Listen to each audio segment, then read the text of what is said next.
বিএনপিকে ঘায়েল করার চেষ্টা চলছে, এমন অভিযোগ করেছেন দলের মহাসচিব মির্জা ফখরুল ইসলাম আলমগীর। তিনি দলের নেতাকর্মীদের নির্বাচনী মাঠে সক্রিয় থাকার আহ্বান জানিয়েছেন। শনিবার 11 অক্টোবর বিকেলে গাজীপুরের কাপাসিয়ায় ব্রিগেডিয়ার জেনারেল আ.স.ম হান্নান শাহ স্মরণসভায় প্রধান অতিথির বক্তৃতায় ফখরুল বলেন, আপনারা মিথ্যা প্রচারণায় বিভ্রান্ত হবেন না।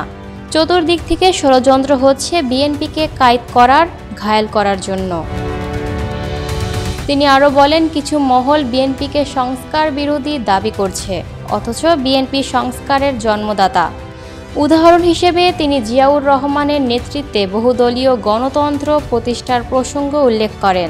মহাসচিব বলেন, নির্বাচনকে ব্যাহত করার চেষ্টা চলছে। আমরা 15 বছর লড়াই করেছি এই নির্বাচনের জন্য। জনগণ চাইছে নিরপেক্ষ নির্বাচন ও নির্বাচিত পার্লামেন্ট। তিনি সরকারের উদ্দেশ্যে বলেন, উপদেষ্টাদের কেউ কোনো দলের প্রতি পক্ষপাতিত্ব করছেন, এটি জনগণ চাইবে না।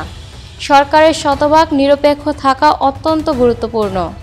ভারত প্রসঙ্গেও তিনি সতর্ক করে বলেন, ভারত সবসময় চেষ্টা করেছে বাংলাদেশের মানুষকে বিপদে ফেলতে। সীমান্ত হত্যা, পানির হিস্যা ও নির্বাচনে হস্তক্ষেপ তার প্রমাণ। আমরা চাই বন্ধুত্ব সমতার ভিত্তিতে কোনো হস্তক্ষেপ নয়।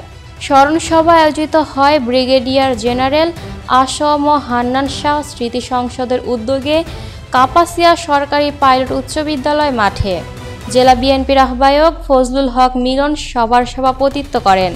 অনুষ্ঠানে বক্তব্য দেন সাংগঠনিক সম্পাদক কাজী সাইয়েদুল আলম বাবুল, যুগ্ম আহ্বায়ক শাহরিয়াজুল হান্নান প্রমুখ। Lucky Akter, People Voice Television, Dhaka.